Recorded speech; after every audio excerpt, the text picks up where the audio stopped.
Welcome to బావున్ recipes. ఇవాళ recipe కునాఫా అండి.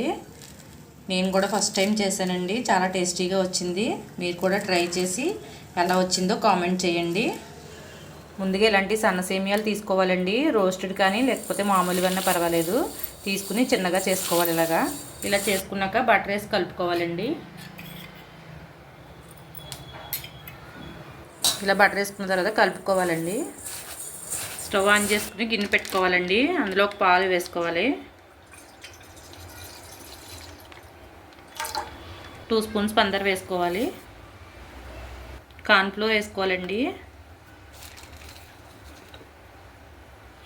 చీజ్ కూడా యాడ్ చేసుకోవాలండి. చీజ్ కరిగిన తర్వాత 2 స్పూన్స్ పాల పొడి వేసుకోవాలండి. చిక్కబడే వరకు ఉడికించుకోవాలండి. ఇలా చిక్కబడితే సరిపోతుంది. ఇప్పుడు స్టవ్ ఆఫ్ చేసుకుందాం. ఇలాంటి గిన్నె ఏదైనా తీసుకుని దానికి బటర్ రాసుకోవాలండి. ఇలా బటర్ రాసుకున్న తర్వాత సేమియాన్ని ఇందులో వేసుకోవాలి. ఇలా చేసుకున్న తర్వాత ఈ క్రీమ్ని ఇందులో ఫిల్ చేసుకోవాలండి.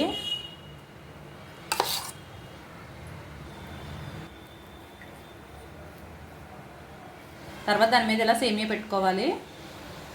క్రీమ్ వేసుకున్న తర్వాత దాని మీద చీజ్ వేసుకోవాలండి. నేను మర్చిపోయాను, మీరు వేసుకోండి. ముందుగా హీట్ చేసుకున్న ప్యాన్ మీద ఈ గిన్నె పెట్టుకోవాలండి. షుగర్ సిరప్ కోసం 1/2 గ్లాస్ పంచదార వేసుకోవాలండి. 1/2 గ్లాస్ వాటర్ వేసుకోవాలి. పాకం కొంచెం చిక్కగా వస్తే సరిపోద్దండి. ప్యాన్కి కూడా బటర్ రాసుకోవాలండి టర్న్ చేయడానికి. స్టవ్ 1/2 గంట ఉంచుకోవాలండి. టర్న్ చేసిన తర్వాత ఒక 1/2 గంట ఉంచాలి. మించి తిప్పిన తర్వాత మనం చేసి పెట్టుకున్న సిరప్ని యాడ్ చేసుకోవాలండి. పిస్తా ఉంటే పిస్తా వేసుకోవచ్చండి. నేను జీడిపప్పులు వేస్తున్నాను. రెడీ అయిపోయిందండి కునాఫా. మీరు కూడా ఈ ప్రాసెస్లో ఒకసారి ట్రై చేయండి. చాలా టేస్టీగా ఉంటుంది. ఈ వీడియో కనుక నచ్చితే లైక్ చేయండి, షేర్ చేయండి. మరిన్ని రెసిపీస్ కోసం సబ్స్క్రైబ్ చేయండి.